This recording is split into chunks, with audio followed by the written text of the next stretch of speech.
Assalamualaikum warahmatullahi wabarakatuh.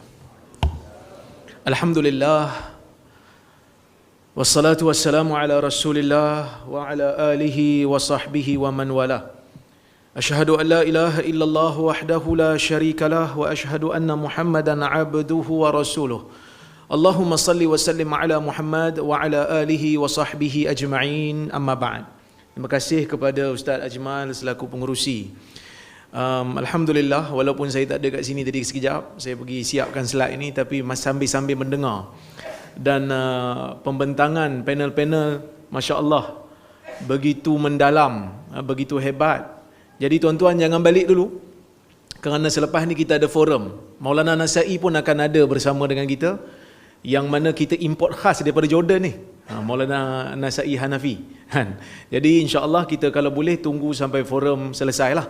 Kemudian kita tangguhkan Ustaz Nodros nanti selepas daripada kita solat Zuhur dah makan, kan? Sebab asalnya saya yang last kali, tapi saya tengok komen-komen dekat Facebook, ramai yang menunggu-nunggu Ustaz Nodros, kan?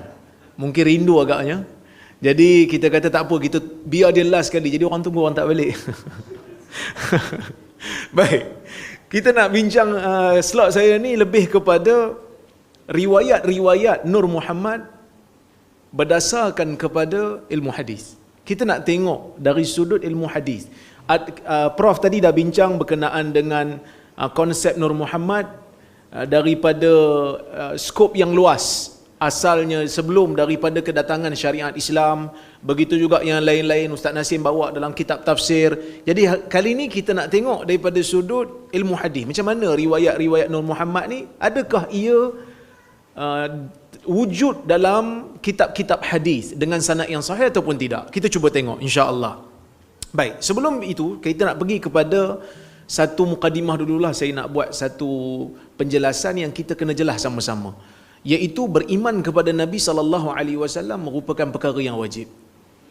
Ya, jangan pula disebutkan bila kita buat program seminar Nur Muhammad, mungkin ada di kalangan panel yang tak setuju dengan konsep Nur Muhammad ini seperti mana yang dipercayai oleh sebahagian ahli sufi, maka kita boleh tuduh dia yang tak setuju ni tak beriman dengan Nabi SAW.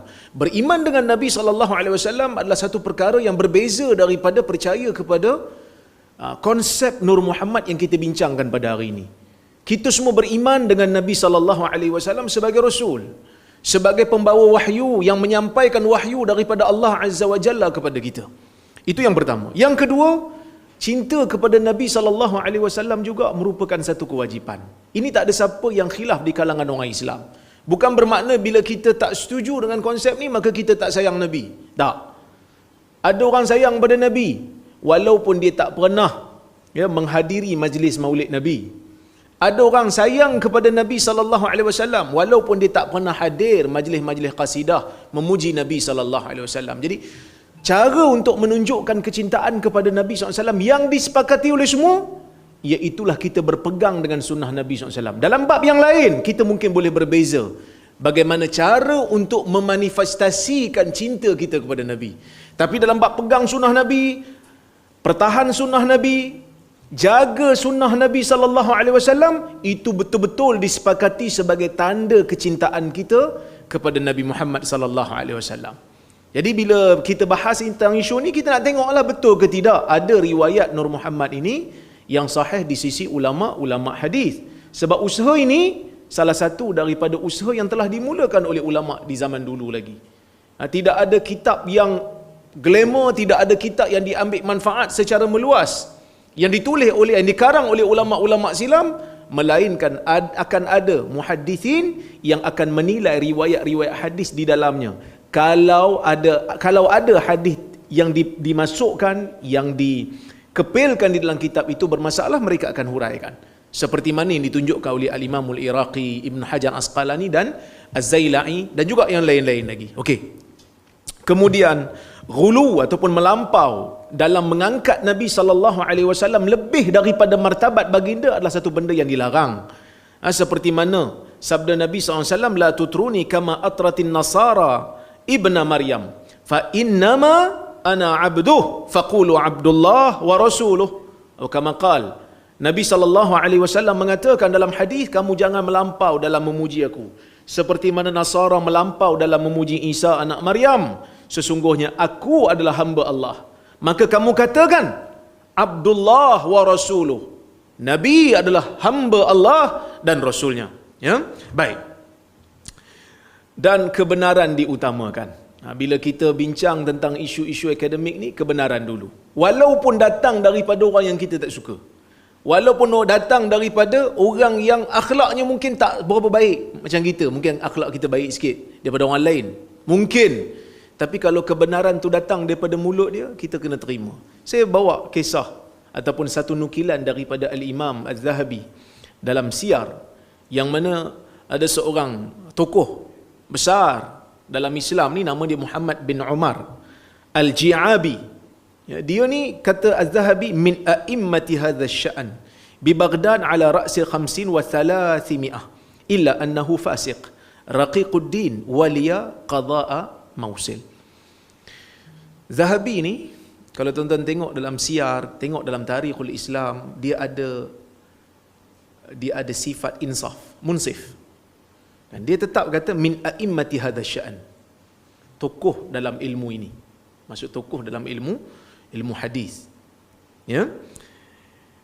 Tapi dia ni fasik. Kan? Raqiquddin. Dia pegangan agama dia agak rapuh, agak nipis. Tapi dia tokoh. Dalam nukilan yang lain pun ada disebut pakar dalam ilmu hadis. Jadi kita nak jadi golongan yang munsif seperti inilah. Kalau kebenaran tu datang walaupun daripada mulut orang yang kita tak suka, kita terima, ni betul, dia cakap ni betul. Kan? Kalau orang yang kita suka cakap benda tak betul pun, kena cakap lah benda ni tak betul. Ya, benda ni tak betul. Jadi kita cuba untuk mendisiplinkan diri kita ke arah tu, insya-Allah. Sekadar penelitian saya, tinjauan saya terhadap beberapa riwayat Nur Muhammad ini, kita boleh bahagikan kepada 3 kategori utama. Iaitu yang pertama, riwayat yang menyebutkan Nabi sallallahu alaihi wasallam itu daripada cahaya. Ini satu. Yang kedua, kategori yang kedua, Nabi Muhammad sallallahu alaihi wasallam itu sebagai kejadian yang awal. Itu satu lagi kategori. Dan kategori yang ketiga, Nur Muhammad sebagai punca penciptaan alam. Ini kategori yang ketiga. So jangan tercampur aduk lah. Kerana tiga-tiga ni kadang-kadang orang ni tak perasan. Dia ambil riwayat kategori pertama, dia pergi kata, tengok nombor 3 ni ada. Sebab riwayat ni sebut benda ni. Sedangkan riwayat tu kategori pertama. Tak sebut pun tentang yang ketiga. Supaya kita tak keliru. Ya? Saya letakkan gambar rajah ni supaya tuan-tuan fahamlah. Supaya tuan-tuan faham, hadis-hadis berkaitan dengan Nur Muhammad ataupun kejadian Nabi Muhammad sallallahu alaihi wasallam ni ada 3 kategori. Iaitu ada yang kata, ada riwayat yang mengisyaratkan Nabi ni cahaya. Nabi tu adalah cahaya. Ada yang kata Nabi sallallahu alaihi wasallam ni penciptaan dia sebelum nabi-nabi terdahulu. Ada yang kata penciptaan makhluk seluruhnya adalah daripada Nabi Muhammad, daripada cahaya Nabi Muhammad sallallahu alaihi wasallam. So 3 kategori. Okey, saya pergi cepat sikit sebab saya tahu tuan-tuan pun kata apa? Mungkin dah penat nak pergi makan kan. Lepas ni kita salat sama-sama insya-Allah dekat surau. Kita jalan kaki sikit. Baik. Riwayat yang pertama. Kita tengok. Dalam riwayat ni disebutkan lamma khalaqallahu Adam. Khabara Adam banihi ataupun khubira Adam bi banihi faja'ala yara fadaila ba'dihim ala ba'd faqala fara'a nuran sati'an fi asfalihim faqala ya rab man hadha qala hadha ibnuka Ahmad huwa al-awwalu wa huwa al-akhiru wa huwa awwalu syafi'. Ini riwayat yang pertama lah. Ketika mana Allah Subhanahu wa taala menciptakan Adam, ya, Adam diberi khabar tentang keturunannya. Jadi dia pun tengoklah kelebihan masing-masing, kelebihan anak keturunannya masing-masing. Tiba-tiba dia ternampak satu cahaya. Di bawah mereka tu ada cahaya yang memancar. Dia kata, "Ya Rab, man hadha?" Wahai Tuhan, ni siapa pula? maka Allah Subhanahu wa taala mengatakan kepada Adam, hadza ibnuka Ahmad, itu adalah anakmu yang bernama Ahmad. Ya, huwal awwalu wa huwal akhiru, dialah yang awal dan dialah yang akhir. Wa huwa awwalu syafi', dialah orang yang pertama yang memberikan syafaat kepada umat. So kalau tengok riwayat ni, nampak macam ada dua kategori lah, iaitu adanya cahaya dan adanya perkataan awal. Adanya perkataan awal, adanya cahaya. Okey, kita tengok riwayat ni status dia macam mana. Yang pertama, hadis ni mempunyai illah tadlis taswiyah. Tuan-tuan tahu illah tadlis taswiyah ni apa dia? Kalau tak tahu saya nak urai, Maulana dia tahulah. Tadlis taswiyah ni, seorang perawi bila dia riwayat hadis, dalam sanad hadis dia tu bukan guru dia, orang yang berada atas guru dia ataupun atas lagi, perawi yang dhaif. Jadi bila dia riwayat tu, dia tengok dia punya sanad tu tak seimbang. Ada yang okey, tok guru dia mungkin okey. Tok guru pada tok guru dia lemah. Lepas tu naik balik okey. Jadi yang lemah ni dia gugurkan, dia sembunyikan. Sedangkan tok guru dia dengan yang nombor yang langkau, macam mana saya nak sebut? Tok guru dia nombor 1, ada seorang lagi, ada 3 orang. So dia nampak antara dua ni bertemu antara satu sama lain. Tapi dalam hadis ni, yang ni tak ambil pada ni, ambil pada tengah-tengah ni. Yang tengah-tengah ni dhaif. Dia sembunyikan yang tengah-tengah ni, dia letak dekat tengah-tengah ni daripada. Dari sudut bahasa betul lah, memang dia ni ambil daripada. Walaupun ada perantaraan, tapi tetap daripada juga kan. Perbuatan ni dipanggil tadlis taswiyah. So ada seorang perawi yang dikenal pasti dalam sanad hadis pertama tadi tu melakukan perkara ni. Dan riwayat tu pula, ulama hadis bila dijumpa perawi yang melakukan tadlis taswiyah ni, mereka letak syarat, mesti ada tasrih bisama daripada perawi mudallis tadlis taswiyah sehingga ke hujung sanad. Mesti ada sebut saya dengar, kerana nak menghilangkan syubhatut tadlis, nak menghilangkan kesamaran kalau berlaku tadlis, kalau ada perawi yang disembunyikan.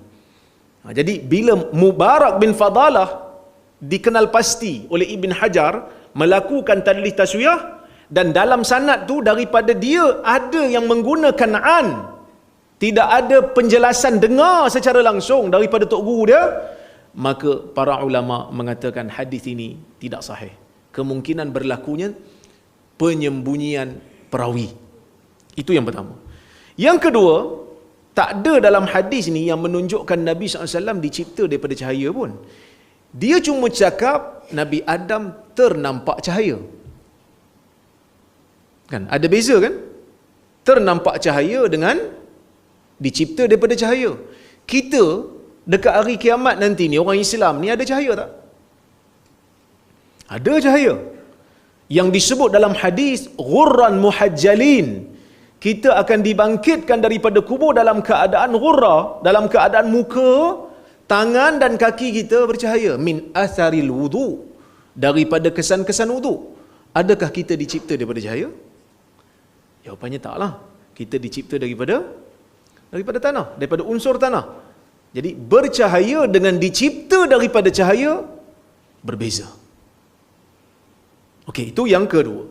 Yang ketiga, tidak ada juga di dalam riwayat ini yang menunjukkan Nabi SAW itu punca penciptaan. Maksudnya, tak ada pun sebut dalam tu, dengan cahaya ni, maka dicipta semua. Dengan cahaya ni, maka dicipta makhluk-makhluk yang lain. Tak ada. Seperti mana yang difahami oleh sebahagian ahli-ahli sufi. Tak ada. Maka riwayat ni tidaklah membantu. Dan dalam hadis ni juga, tak lafaz yang kata dia yang awal dan dia yang akhir, masih lagi kita boleh faham dengan pelbagai cara. Mungkin dia yang awal tu dari sudut makanah, kedudukan dia yang awal. Sebab Nabi SAW ni Sayyid Waladi Adam. Kedudukan dia yang paling awal, kedudukan dia paling utama. Dari sudut makanah, mungkin dia yang paling awal keluar daripada kuburnya bila ditiupkan sangkakala umpamanya.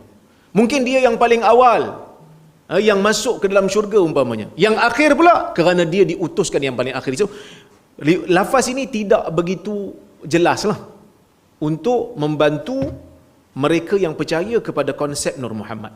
Kita pergi kepada riwayat yang kedua. Okay, riwayat ni daripada Ibn Abbas. Ya? Kata dia, Inna Quraisyan kanat nuran baina yadayillahi azza wa jal. Qabla an yakhluqa Adam bi alfai am. Yusabbihu dhalika nur wa tusabbihu al-malaikah bitasbihi. Falamma khalaqa Allahu azza wa jalla Adam alqa dhalika an-nura fi sulbih.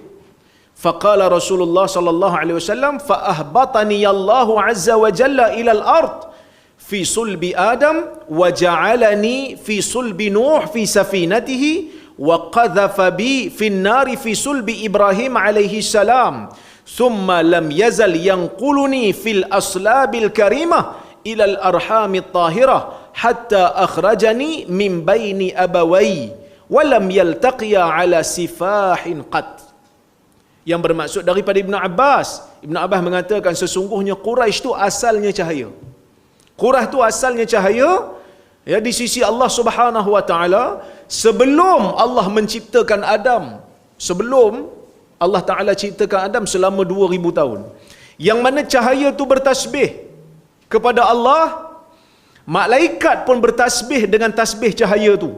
Ketika mana Allah menciptakan Adam, Allah mencampakkan cahaya tu dalam tulang sulbinya. Dan Rasulullah SAW bersabda, lalu Allah Azza wa Jal menurunkan aku ke dunia dalam tulang sulbi Adam. Kemudian Allah Ta'ala jadikan aku berada dalam tulang sulbi Nuh di dalam kapalnya.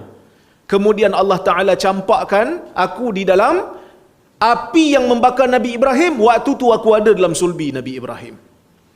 Dan sentiasa Allah Ta'ala memindahkan aku di sulbi-sulbi yang mulia ke rahim-rahim yang suci. Sehinggalah Allah keluarkan aku daripada keturunan ibu dan bapaku. Dan kedua mereka tidak bertemu dengan penzinaan. Maksudnya dengan pernikahan lah. Keturunan yang halal. Okey. Riwayat ni pertama sekali kalau tuan-tuan tengok, Nabi tak sebut Nur Muhammad, Nabi sebut Nur Quraisy. Kalau dalam riwayat ni lah. Ibn Abbas sebut Nur Quraisy. Tapi walaupun Ibn Abbas sebut, kita kata hadis ni awalnya tu walaupun dia adalah kata-kata Ibn Abbas, tapi dia al-mauquf fi hukmil marfu'. Mauquf yang hukumnya tu marfu'. Sebab Ibn Abbas tak akan tahu benda ni melainkan dengan dua je cara. Sama ada dia dengar daripada Israiliyat ataupun dia dengar daripada Nabi SAW. Tapi oleh kerana benda ni berkaitan dengan Nabi Muhammad SAW, dah tentulah dia ambil daripada Nabi. Kalau riwayat ni sahih lah. Tapi adakah riwayat ni sahih? Kan, pengarang yang melakukan orang kata apa, tahqiq, suntingan terhadap kitab Al-Matalib Al-Aliyah mengatakan riwayat ni tak sahih. Mereka kata apa? Dalam riwayat ni terdapat perawi yang namanya Umar bin Khalid. Abu Hatim Ar-Razi kata, ulama hadis, dia kata la a'rifuhu, aku tak kenal dia siapa. Perawi tu tak dikenali, tak tahu siapa, fake account. Zaman ni kan macam tu kan, fake account, kita tak tahu dia siapa. Jadi tak tahu kredibiliti dia macam mana. Dia ni pegangan dia macam mana? Syiah ke? Sunni ke? Sufi ke? Kan? Tak tahu. Muhammad bin Abdullah Al-Halabi juga, Abu Hatim kata aku tak kenal dia siapa. Dan dalam sanad dia tu ada nama Abdullah bin Furat dan Uthman bin Dahhak. Kedua-duanya kita tak jumpa biografinya. So kita boleh katakan riwayat ni musalsal bil majahil. Sanad ni mempunyai salasilah yang dipenuhi dengan perawi-perawi yang tak dikenali. Kalau dalam istilah ilmu hadis dipanggil isnaduhu muzlim. Sanad dia tu gelap gelita, tak ada cerah. Nak mencari Nur Muhammad, Nur sanad tak jumpa dulu. Macam mana kita nak cari Nur Muhammad, Nur sanad pun tak jumpa? Kan? Okey? Kena sebut betul-betul tu. Nur sanad bukan Nur sajad. Baik. Okey. Riwayat yang ketiga, ya. An Salam ibni Sulaiman. Ini baris itu tersilap sikit. An Salam ibni Sulaiman Abil Abbas Al-Makfuf Al-Madaini Qala haddathana Warqa bin Umar an ibni Abi Najih an Ata wa Mujahid an ibni Abbas qala sa'altu Rasulullah sallallahu alaihi wasallam faqultu fidaka abi wa ummi aina kunta wa adamu fil jannah qala fatabassama hatta badat nawajidhu thumma qala kuntu fi sulbihi wa rukiba bi safinatu fi sulbi abi Nuh wa qudhifa bi fi sulbi abi Ibrahim lam yaltaqi abawaya ala sifahin qat lam yazalillahu yanquluni minal aslabil hasibah ilal arham at-tahirah. Ini lebih kurang sama macam riwayat yang tadilah, cuma dia datang daripada jalur yang berbeza, yang mana Ibnu Abbas bertanya Rasulullah SAW dalam riwayat ni, fidaka abi wa ummi, aku sanggup menjadikan ibu dan ayahku sebagai tebusan untuk menggantikan kamu wahai Rasulullah. Ini satu ucapan yang biasa disebut oleh sahabat untuk menunjukkan kecintaan mereka kepada Nabi. Maksudnya mereka sanggup mendahulukan Nabi berbanding kepentingan ibu dan ayah sendiri. Itu maksud dia lah. Aina kunta wa Adam fil jannah. Ya Rasulullah, masa Adam dekat syurga, kau dekat mana? Itu soalan dia. Maka Nabi SAW pun senyum sehingga terzahirnya gigi geraham Nabi. So gelak tu dia gelak kuat sikit lah, sehingga nganga mulut, nampak geraham. Ya? Summa qala, kemudian Nabi kata, aku dulu berada di dalam sulbi Adam. Lepas tu aku dinaikkan ke dalam kapal dalam sulbi Nabi Nuh, kemudian dalam sulbi Nabi Ibrahim, dan ibu bapaku tidak pernah terlibat dalam penzinaan sekalipun, dan sentiasa Allah memindah-mindahkan aku daripada sulbi yang mulia kepada rahim yang suci. Ini riwayatnya. Hadis ni riwayat Ibnu Asakir. Ya. Beliau sendiri masa dia riwayat, dia sebut hadisun gharib. Hadis ini ganjil. Biasanya kalau siapa-siapa yang biasa baca kitab-kitab hadis, kalau ada disebut hadisun gharib macam tu je, itu isyarat hadis ni ada problem. Biasanya lah, tak semestinya tapi biasanya. Ya? Ibnu Kathir pula dia komen juga, dia kata terlalu mungkar jiddan, terlalu mungkar juga. Sekali tuan-tuan salah faham lah, mungkar ni bukan amar ma'ruf nahi mungkar tu. Sekali salah faham lah.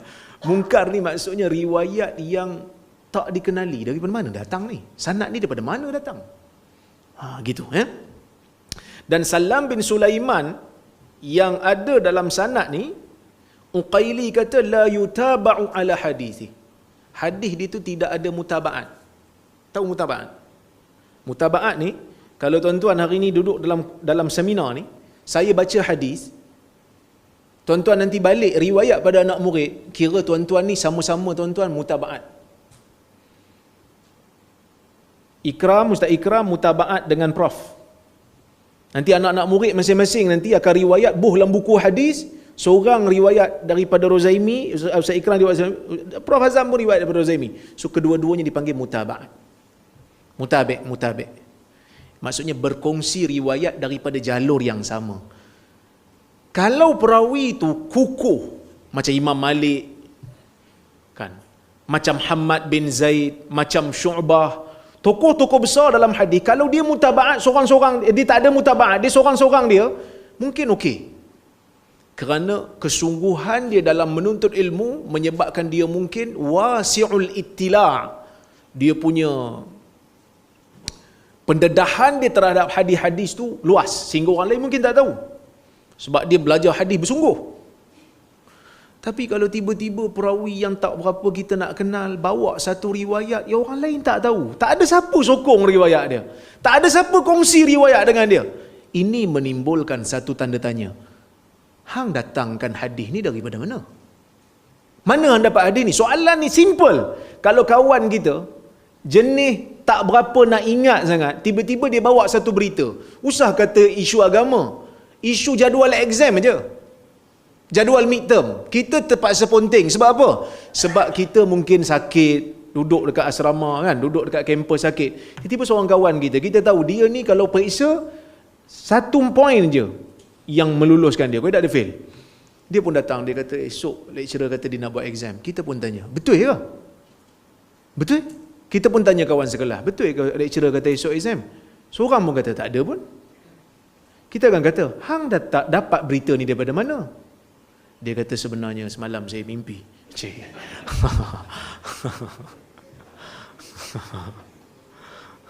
Okey, tahu tu. Kan? Sebenarnya semalam saya mimpi. Pensyarah telah bersalam dengan saya daripada kuburnya, Syekh. Kan? Jadi kita akan tanya soalan-soalan yang basic, kita akan tanya, hang dapat dari mana? Siapa lagi cakap benda yang sama? Kita akan cari mutabaat dia. Itu jugalah yang dilakukan oleh ulama hadis. Terutamanya bagi perawi-perawi yang tak dikenali sebagai orang yang kukuh, yang banyak meriwayatkan hadis.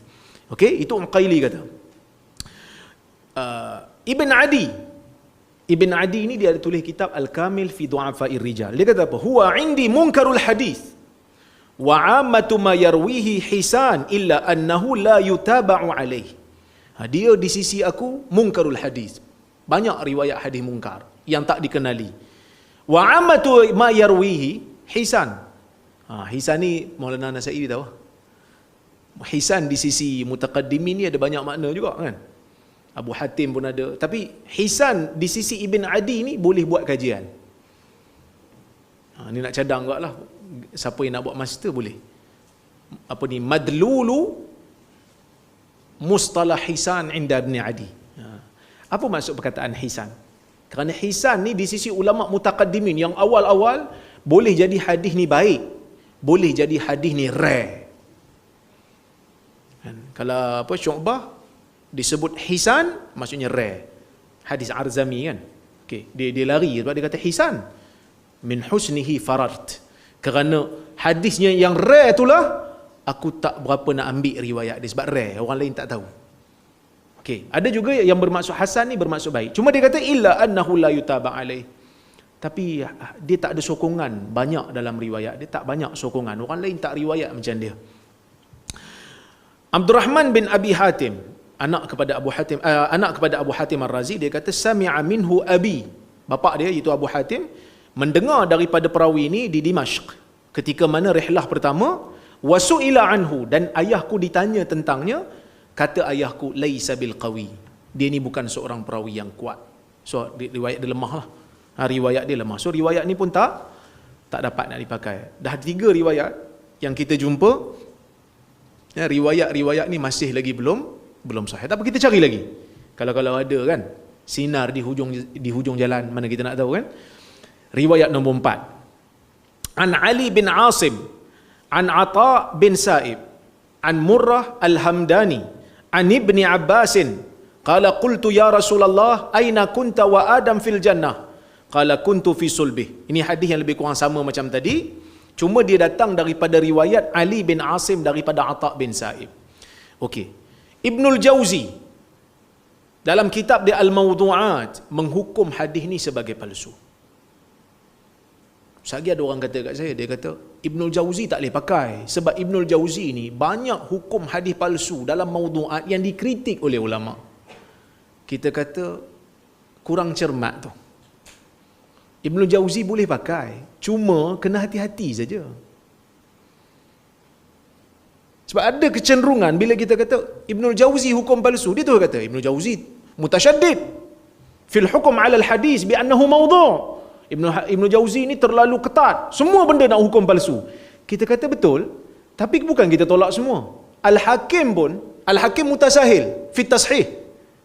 Kan Ibn Salah sebut wasi'ul khatwi fi tashih. Dia terlalu luas sangat langkah dia dalam mensahihkan. Kadang-kadang riwayat yang palsu pun dia kata sahih. Tapi adakah kita tolak Al-Hakim secara mutlak? Tak. Kena tengok Zahabi kata apa. Zahabi setuju ke tak setuju? Macam tu jugalah dengan Ibnul Jauzi. Kita bukan tolak umum. Kita kata tengok, ada tak ulama lain yang setuju dengan dia dalam penilaian yang sama? Kalau tak ada ulama lain kata sahih, dan kita kata Ibnul Jauzi mungkin tersilap lah masalah ni. Tapi Ibn Jauzi dah hukum hadis ni sebagai palsu. Dia kata apa? Dia kata hadza hadisun mawdu' qad wada'ahu ba'dul qussas. Dia kata hadis ni palsu, direka oleh sebahagian penglipu lara. Wa Hannad la yuthaqu bih. Hannad perawi dia tu tak dipercayai. Wa la'allahu min wad'i syaikhih atau min syaikhi syaikhi. Berkemungkinan hadis ni hasil rekaan gurunya ataupun guru kepada gurunya. Ala anna Ali ibn Asim qad qala fihi Yazid bin Harun ma zilna na'rifuhu bil kadhib. Ada lagi seorang perawi nama dia Ali bin Asim tadi, dalam sanad tadi Ali bin Asim, Yazid bin Harun kata kami sentiasa mengenal dia sebagai pendusta. Dia banyak menipu. Tapi taklah disepakati dia ni pendusta, sebab ada ulama jarh wa ta'dil yang lain menilai dia bukan pendusta tapi terlalu lemah. Contohnya macam Yahya bin Ma'in kata laisa bi syai'. Tidak ada nilai. Tak sampai tahap pendusta lagi, tapi tak ada nilai. Riwayat dia tu tak ada nilai, maksudnya tak payah ambil lah. Tinggalkan riwayat dia. Nasai kata matrukul hadis, riwayatnya ditinggalkan. Bukhari kata laisa bil qawi indahum yatakallamuna fi. Bukhari ni tahulah, siapa yang mengaji jarh wa ta'dil dia akan tahu. Bukhari ni kadang-kadang perawi yang terlalu teruk dia bagi kritikan sikit je, dia macam dia jaga kalam dia, dia jaga lidah dia. Imam Bukhari kata laisa bil qawi, tidak kuat. Di sisi ulama hadis yatakallamuna fi, mereka bercakap-cakap tentangnya. Mereka bercakap atau mereka kritik dia. Jadi maksudnya perawi yang bernama Ali bin Asim ini adalah perawi yang terlalu lemah. Sebahagian mengatakan palsu. Jadi riwayat nombor 4 pun masih lagi tak lepas kriteria kita. Kita pergi kepada riwayat nombor 5. Anil Hasan bin Ali bin Zakaria qala haddathana Ahmad ibn al-Miqdam al-Ijli qala haddathana Fudail bin Iyad an Thawr ibn Yazid an Khalid ibn Ma'dan an Zazan ataupun Zadan an Salman qala kuntu ana wa Ali nuran baina yaday Allah azza wa jalla yusabbihu Allah dhalika nur wa yuqaddisuhu qabla an yakhluqa Allah Adam bi alfi 'am falamma khalaqa Allah Adam rakaba dhalika an-nur fi sulbih falam yazal fi shay'in wahid hatta iftaraqna fi sulbi Abdul Muttalib fa fi an-nubuwah wa fi an-nubuwah wa fi Ali al-khilafah. Kalau dengar ni, tuan-tuan faham? Tak faham? Saya terjemah.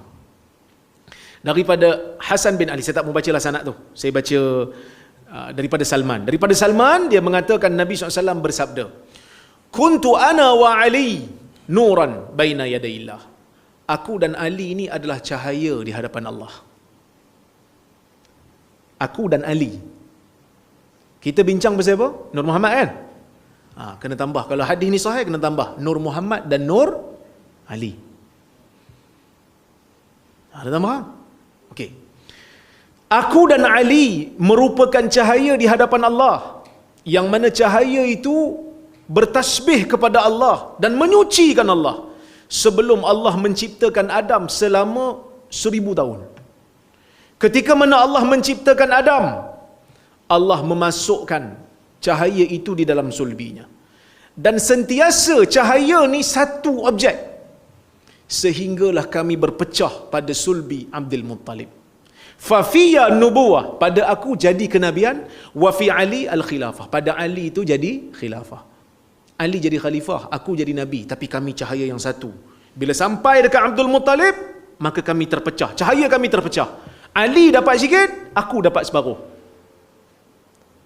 Tak payah tengok sanad. Ada bau apa hadis ni? Pandai. Nampak ada bau-bau Syiah, kan? Dah kalau Ali jadi khalifah dengan cahaya tu, sekarang ni lepas Nabi siapa khalifah? Lepas Nabi siapa khalifah? Tuan-tuan jangan cakap Ali pula. Tapi tadi nampak macam boleh teka kan? Tiba dia pun confuse. Siapa khalifah lepas Nabi? Abu Bakar lah, bukan Ali. Betul tak? Hakikatnya siapa khalifah? Abu Bakar, bukan Ali. Kalau betul cahaya ni datang daripada Allah, dah tentulah Ali confirm jadi khalifah. Dok Syiah dok kata Ali yang patut jadi khalifah. Itu percayaan dia lah. Tapi kalau Allah memang dah lantik, takkan siapa boleh rampah. Kalau Allah Ta'ala lantik Nabi Muhammad sallallahu alaihi wasallam jadi nabi kan, ada orang boleh rampah? Tak boleh. Lantikan Allah kot. Jadi riwayat ni tak payah tengok sanad pun kita tahu dah. Ya? Okey. So riwayat ni adalah riwayat yang tidak sahih. Hasan bin Ali bin Zakaria tu ada problem. Daraqutni kata dia matruk. Zahabi kata haddatha 'anis thiqat bil bawatil. Dia matruk ni riwayatnya ditinggalkan. Daraqutni kata dia ni tak boleh pakai. Lemah teruk lah. Okey. Zahabi kata dia banyak meriwayatkan benda-benda batil daripada perawi-perawi yang thiqat. Ibnu Jauzi pun memasukkan hadis ni dalam kitab Maudu'at dia yang mengumpulkan hadis-hadis palsu. Ya. Ibn Adi kata yada'ul hadis. Dia memalsukan hadis. Wa yasriqul hadis, dan dia mencuri hadis. Wa yalziquhu ala qaumin akharin, dan dia menampalkan hadis selepas dia curi itu pada kaum yang lain. Tahu pencuri hadis, tahu mencuri hadis? Kita biasa kan curi data kan. Puas buat kawan-kawan kita curi kan. Yang ni curi hadis. Zaman dulu ni mencuri hadis maksudnya dia tak pergi dengar hadis tu daripada tok guru. Dia tengok hadis tu ada pada perawi sekian, pada buku dia ambil. Ni pencuri masa. Banyak lagi ni. Tapi tak apa, insya-Allah saya lajukan. Pencuri hadis ni dia ambil riwayat yang bukan dia punya, dia pergi letak sanad baru, dia sebarkan. Itu pencuri hadis. Perbuatan ni perbuatan yang sangat terkutuk di sisi ulama hadis lah. Okey. Pun tak okey. Riwayat yang ke-6 daripada Abu Dzar. Abu Dzar meriwayatkan daripada Nabi sallallahu alaihi wasallam, dia kata kuntu ana wa Ali nuran an yaminil arsh. Lebih kurang sama. Aku dan Ali adalah cahaya di sisi kanan arasy. Lebih kurang sama, ya. Baik. Dalam sanad dia ada perawi nama Sahal bin Umar bin Hafs, Jabir bin Sahal bin Umar, dan juga Muhammad bin Attab Al-Harawi. Saya cari biografi mereka, saya tak jumpa. Setakat ni saya tak jumpa lagi lah. Dan Ibn Taymiyah ada memberi komentar terhadap pengarang kitab ni. Ni kitab Ibn Maghazili. Kitab apa ni kita panggil? Manaqib Ali. Tajuk dia Manaqib Ali. Dia kata wa amma naql Ibn Maghazili al-Wasiti fa ad'af wa ad'af. Pengarang kitab ni banyak bawa riwayat-riwayat yang terlalu lemah. Jadi Ibn Taymiyah mengkritik kitab ni. Dia kata riwayat dalam ni problem. Okey. Riwayat yang ke-7. Kuntu nuran baina yaday rabbi qabla khalqi Adam bi 14,000 am. Lebih kurang sama. Aku ni cahaya di hadapan Tuhanku sebelum diciptakan Adam 14,000 tahun. Riwayat ni disebutkan oleh Ajluni. Ajluni menukilkan daripada Ibn Qattan dan juga Al-Alqami daripada Jalul Husain bin Ali daripada bapanya, daripada datuk, tapi sanad penuh tak jumpa. Kita tak jumpa sanad penuh dia. Maka tak boleh nak kata ia sahih. Riwayat yang ke-8. Ya? Riwayat yang ke-8 daripada Jabir bin Abdullah, yang mana Jabir mengatakan Nabi SAW bersabda, Inna Allah Azza wa Jalla anzala qit'atan min nur fa askanaha fi sulbi Adam. Allah Subhanahu wa Ta'ala menurunkan satu cebisan, satu potongan daripada cahaya, lalu diletakkan di dalam sulbi Adam. Kemudian fasaqaha hatta qassamaha juz'ain. Kemudian Allah Subhanahu wa Ta'ala pecahkan kepada 2 juzuk. Satu juzuk dalam sulbi Abdullah, satu juzuk lagi dalam sulbi Abu Talib. Dia keluarkan aku sebagai Nabi, dan dia keluarkan Ali sebagai wasi, pemegang wasiat Nabi SAW. Sahih tak? Bau-bau Syiah jugalah. Sebab Suhaib bin Abdul Aziz dalam sanad tu telah pun dihukum oleh ulama hadis sebagai laisa hadithuhu bi syai'. Yahya bin Ma'in kata hadisnya tidak ada nilai. Ya. Kemudian Imam Ahmad kata dhaif. Imam Ahmad dalam riwayat lain kata matruk, ditinggalkan riwayat. Ibn Hajar kata dhaif jiddan, terlalu lemah, pun tak boleh pakai. Ya. Baqiyah bin Walid dalam sanad dia pun perawi tadlis taswiyah. Dan Muhammad bin Abdullah bin Thabit ada dalam sanad dia, disebut Muhammad bin Abdullah bin Thabit. Saya cari, saya tak jumpa, melainkan dia ni mungkin, ini saya nak kena jujur juga cakap, mungkin dia ni Al-Ushnani. Kalau dia betul Ushnani, Daraqutni kata dia Dajjal. Dajjal dah keluar ke Ustaz? Tak. Bukan Dajjal yang akhir zaman tu. Dalam ilmu hadis pun ada dipanggil perawi-perawi yang suka menipu sebagai Dajjal. Jadi kalau Lora kritik orang sikit-sikit, okey lah, kan? Maulana Nazai pun kadang-kadang ada kritik orang juga yang mana baca hadis tak betul tu, kritik-kritik dengan bahasa yang lunak. Dia tersilap, hadis ni palsu, sila bertaubat. Itu okey lah. Kan? Kalau kita nak tengok Daraqutni bagi tu Dajjal. Minat Dajajilah kan. Dajjal, kalau saya ingat kalau kita guna perkataan tu. Ya, lagi banyak negeri tak lagi kita ceramah dah. Riwayat nombor 9. Daripada Ibn Abbas mentafsirkan ayat wa taqallubaka fi sajidin. Dia kata maksud ayat ni ialah mazalan Nabi SAW yataqallab fi aslabil anbiya hatta waladatuhum. Iaitu Nabi sentiasa berpindah-pindah ke sulbi-sulbi Nabi sehingga ibunya melahirkan dia, itu Aminah. So maksudnya dia ada konsep Nabi tu bertukar-tukar keturunan dia, masuk sini sehinggalah ibu dia melahirkan dia. Dalam sanad dia terdapat Sa'dan bin Walid yang tak dikenali. Haitami kata fihi Sa'dan ibnul Walid walam a'rifu. Ni dia walam a'rifu. Yang ni dia komen hadis lain tapi perawi yang sama, tak dikenali. Ya, tapi ada jalur lain.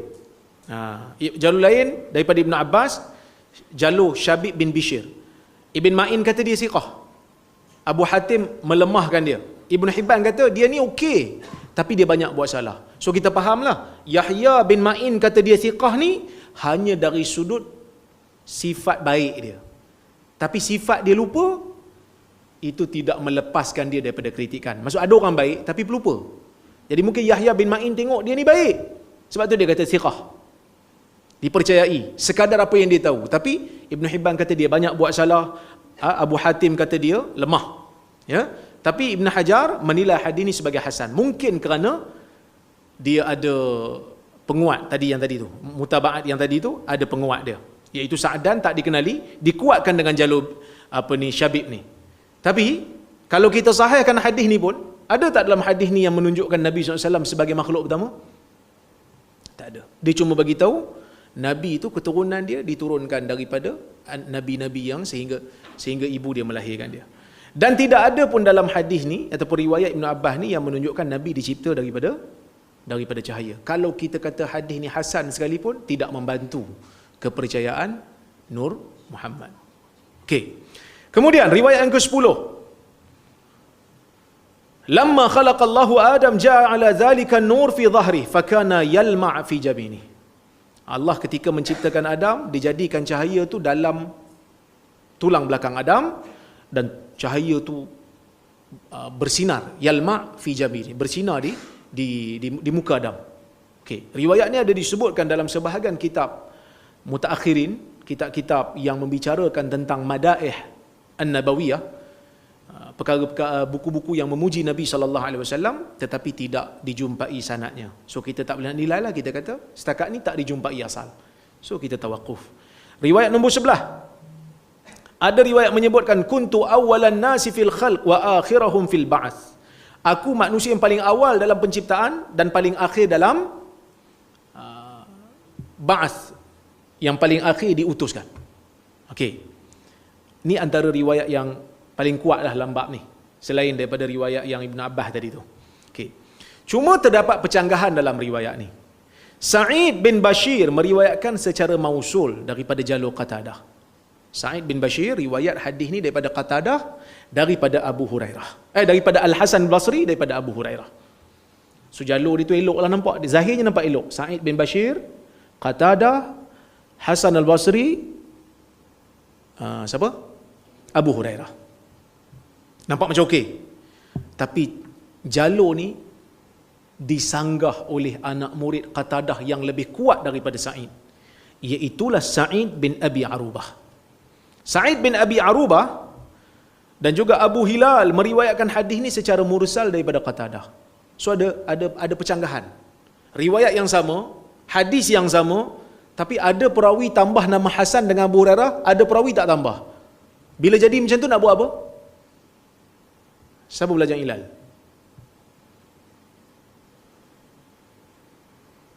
Kita kena pilih yang lengkap lah Ustaz. Sebab yang lengkap tu dia ingat. Tak semestinya. Tak semestinya. Dalam ilmu ilal, kita kena tengok mana ashab, mana anak murid yang melazimi hadis tok guru dia dengan betul, dengan lebih lama. So bila kita tengok Sa'id bin Abi Arubah ni lebih kuat dalam riwayat, dalam meriwayatkan hadis daripada Qatadah. Sebab itu Ibn Rajab dia kata wal mursal ashbah. Hadis mursal ni lah. Maksud tak ada nama Abu Hurairah tu, tak ada. Qatadah tu daripada Nabi. Qatadah dia tabi'in. Bila Qatadah riwayat pada Nabi, sahih ke tak sahih? Tak sahih lah. Sebab Qatadah bukan sahabat. Tengah-tengah tu ada gap. Tak tahu siapa. Tadi bukan tengah-tengah tu Abu Hurairah ke? Hasan Basri ke? Riwayat tu ma'lul, cacat. Sebab menyanggahi riwayat yang lebih kuat. Takkan Sa'id bin Abi Arubah tak mahir riwayat Qatadah sampai dia tak ingat. Sedangkan dia anak murid Qatadah yang hebat. Jadi, sebab itu, Ibn Rajab mengatakan mursal lebih kuat. Ibn Kathir juga mengatakan riwayat mursal itu lebih betul. Kalaulah kata riwayat yang ada nama Abu Hurairah tu betul sekalipun, tetap tak membantu. Sebab Sa'id bin Bashir dhaif, tapi ada sokongan daripada jalur Khulaid bin Da'laj, tapi tetap tak membantu sebab Qatadah meriwayatkan dengan an. Qatadah ni mudallis. Ya? Hasan Basri juga meriwayatkan daripada Abu Hurairah dengan an.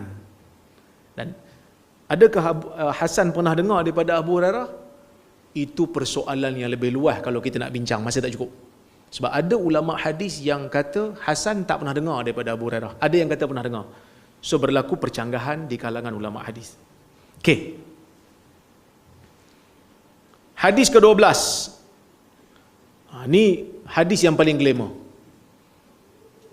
Ada seorang ustazah di TikTok hentam saya pasal isu ni. Saya komen lama video tu, saya pun tak ingat bila yang saya buat komentar, orang tanya pasal hadis Nur Muhammad. Saya kata hadis Jabir tu hadis yang tak sahih. Dikatakan ada dalam Musannaf Abdul Razak. Dia, sebenarnya tak ada, saya sebut. Sebenarnya tak ada. Dia kata ada. Dia pun ambil juzuk mafqud dengan confidentnya. Juzuk mafqud, juzuk yang hilang daripada Musannaf Abdul Razak, dia kata saya dah jumpa. Dia pun buka. Dalam video tu, dalam video tu kita tengok juzuk tu dia mungkin photostat je kot. Mungkin daripada PDF agaknya. So dia kata hadis ni ada. Macam mana dia tak jumpa? Macam mana Rora tak jumpa? Saya kata sebenarnya saya jumpa. Didakwa je ada, tapi sebenarnya tak ada. Habis tu ni ada, yang tu palsu. Juzuk yang didakwa dijumpai daripada Musannaf Abdul Razak, sedangkan hilang, dia kata ada. Sebenarnya juzuk tu juzuk yang palsu. Ya? Ramai ulama-ulama menolak kesahihannya. Tengok pandangan ulama. Suyuti pun sebut, dia kata laisa lahu isnadun yu'tamad alaih. Tak ada sanad yang boleh dipegang. Tak sahih lah maksudnya. Syekh Muhammad Ziyad Tuklah siap tulis buku khas kritik orang yang mengeluarkan juzuk mafqud ni. Dengan perkataan yang sangat keras, dia memberikan amaran. Ya, sebab Isa Al-Himyari, kalau tak silap, dialah yang mengeluarkan juzuk ni, disokong oleh Syekh Mahmud Said Mamduh.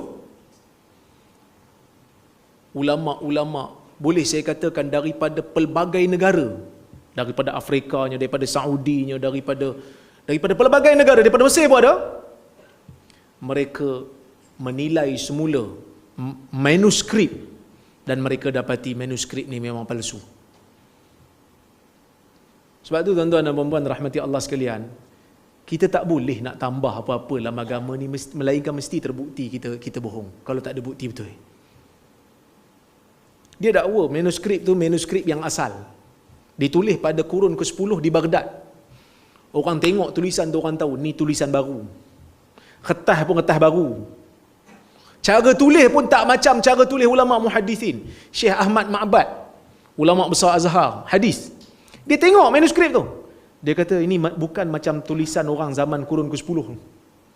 Macam mana cara letak bulat.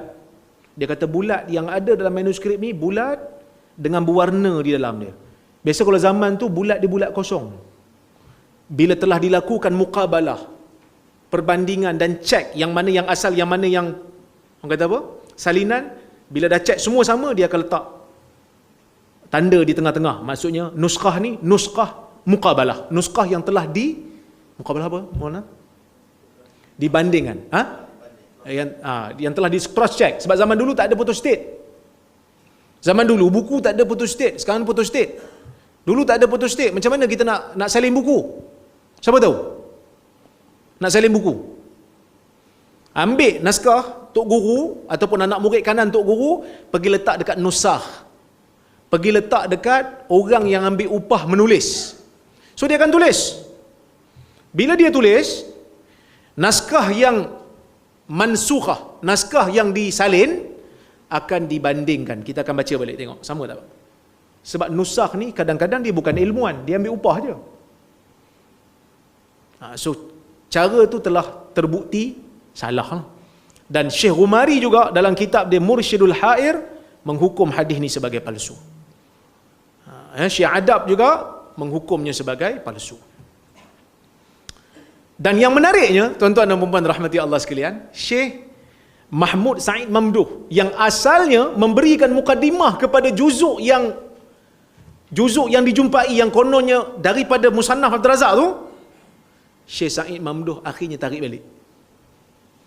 Tarik balik, dia kata saya sebenarnya tarik balik lah. Tengok dia kata apa? Oh, kecil sangat tak boleh nak baca Tapi tak apa, tuan-tuan tengok nanti dekat kitab Itijahat. Yang ni pun Ustaz Nur terus bagi kat saya. Masya Allah, ini satu penemuan yang hebat lah. Bagus. Dalam kitab Ittijahat Al-Hadithiyah, karya Syekh Mahmud Said Mamduh, jilid ketiga, dia berlepas diri daripada juzuk tu. Dia kata yang awal tu dia hanya tulis mukadimah, hanya sekadar percaya dengan apa yang telah diberikan maklumat kepada saya. Maksud dia husnuzan lah kepada pentahkik, orang yang sunting tu. Tapi bila tengok balik, terbukti ia adalah nuskah yang palsu. Jadi ustazah TikTok, tolong hati-hati. Bukan saya kata saya pandai sangat, tapi benda ni telah diketahui oleh orang yang belajar hadis. Cuma mungkin dia baru jumpa agaknya, jadi dia pun terkinja-kinja nak bagi tahu. Kan? Tapi kena hati-hati. Tapi nampaknya dia tak tarik balik. Sampai sekarang tak tarik balik. Kan? Terimalah untuk mengaku salah, walaupun kadang-kadang perempuan jarang salah. Okey. Masa tak ada ni. Kita pergi kepada riwayat yang ke-13, ya. Hadis ni daripada Jabir juga. Dia kata sa'altu Rasulullah SAW faqultu ya Rasulullah awwalu ma khalaqallah ayyu syai'in khalaqa? Ya Rasulullah, perkara yang paling awal, makhluk yang paling awal yang Allah Taala cipta, mana satu makhluk tu? Apa dia? Nabi bersabda, ja'ala nura nabiyyika min qabli ay yakhluqal anbiya bi alfay'am. Allah menjadikan cahaya nabimu sebelum Allah Taala ciptakan nabi-nabi selama 2000 tahun. Maksudnya diciptakan nur Nabi Muhammad tu. Baik. Lepas tu diceritalah, diciptakan dipecahkan kepada 4 bahagian. Bahagian pertama diciptakan cahaya arash, kedua cahaya pena. So panjanglah hadis ni. Nak bagi tahu cahaya Nur Muhammad tu sebagai sumber kepada penciptaan yang lain. Okey, penilaian dia. Hadis ni memang wujud dalam kitab Talqih Al-Uqul, karya Abu Abdullah At-Tamimi Al-Basri, dan sanad dia tu saya sebut kat situ. Itu sanad dia. Dan bila kita tengok sanad dia, ada perawi-perawi yang bermasalah. Ibrahim bin Ali Al-Ma'arri dinilai dhaif oleh Ad-Daraqutni. Ali bin Ja'far Al-Farghani, kita tak jumpa dia siapa. Tak jumpa biografi dia, berkemungkinan dia perawi yang tak dikenali. Dan ada perawi nama Abu Bakar Muhammad bin Hasan bin Sulaiman Al-Qazwini juga dikatakan dhaif. Zahabi kata apa? Laisa bi mu'tamad. Tak boleh kita bergantung dengan riwayat dia. Maksud lemah. Dia kata lahu juzuk, dia ada satu juzuk, dia ada satu kitab. Fi aktsari ahadithihi takhlitun fil asanid wal mutun. Dan dalam banyak hadis yang diriwayatkan berlaku kecelaruan, percampuran. Maksud dia ni bukan orang yang boleh diharap dalam bidang hadis. Bercampur-campur riwayat dia. Jadi tuan-tuan dan puan-puan rahmati oleh Allah Subhanahu wa taala sekalian, inilah lebih kurang hadis-hadis yang ada dalam Nur Muhammad yang membincangkan tentang Nur Muhammad. Cuma ada satu lagi hadis yang berkaitan dengan hadis ini disahihkan oleh para ulama, iaitu hadis sahabat bertanya Nabi SAW dengan lafaz yang berbeza-beza. Ada lafaz kata mata bu'itha nabiyya, ada riwayat yang menyebutkan mata kutibta nabiyya, ada riwayat yang menyebutkan mata kunta nabiyya. Bila engkau diutus menjadi nabi, bila engkau ditentukan menjadi nabi, bila engkau dijadikan sebagai nabi. Nabi SAW mengatakan kuntu nabiyan wa adam bainar ruhi wal jasad. Aku telah menjadi nabi ketika mana Adam masih berada dalam ruh dan jasad. Ulama berbeza pendapat. Ada yang kata maksud hadis ni adalah takdir. Allah telah mentakdirkan aku menjadi nabi sebelum Adam ditiupkan ruh lagi padanya. Ada yang mengatakan Allah telah mengetahui sejak azali lagi nabi kita akan menjadi nabi walaupun sebelum Adam siap dicipta. Tetapi ada juga yang kata tak, maksudnya nabi telah dijadikan oleh Allah ruh dia. Ruh nabi telah tercipta sebelum Adam diciptakan. Ala kul, kesimpulan dia, apa saja pandangan ulama dalam masalah ni, tetap juga hadis ini tidak memberikan apa-apa lafaz yang jelas yang mengatakan nabi itu awwalul makhluqati alal itlaq. Tak ada pun dalam riwayat yang sahih ni yang menyebutkan nabi itu makhluk yang awal secara mutlak. Tak ada. Bahkan ulama mesti beza pendapat lagi dalam memahami maksud hadis ni. Kalau nabi itu telah diciptakan sebelum Adam siap sekalipun, bukankah malaikat dah wujud sebelum Allah Ta'ala ciptakan Adam? Kan? Jadi bagi saya dalam isu Nur Muhammad, ketiga-tiga riwayat ataupun kategori riwayat kebanyakannya tidak sahih. Kalau ada yang diterima sekalipun, ada yang hasan ke, ada yang sahih sekalipun, tidak jelas menunjukkan Nabi sallallahu alaihi wasallam itu dicipta daripada cahaya. Tidak ada yang jelas mengatakan Nabi SAW itu makhluk yang pertama secara mutlak. Tak ada makhluk lain Nabi dulu. Dan yang ketiga, tidak ada riwayat yang jelas menunjukkan Nabi SAW merupakan punca ataupun cahaya Nabi itu merupakan punca yang Allah Ta'ala menciptakan benda-benda lain. Wallahu ta'ala a'lam bisawab. Mudah-mudahan ada manfaat untuk pembentangan kita pada hari ini, insya-Allah. Saya serahkan balik pada pengurusi majlis. Terima kasih banyak.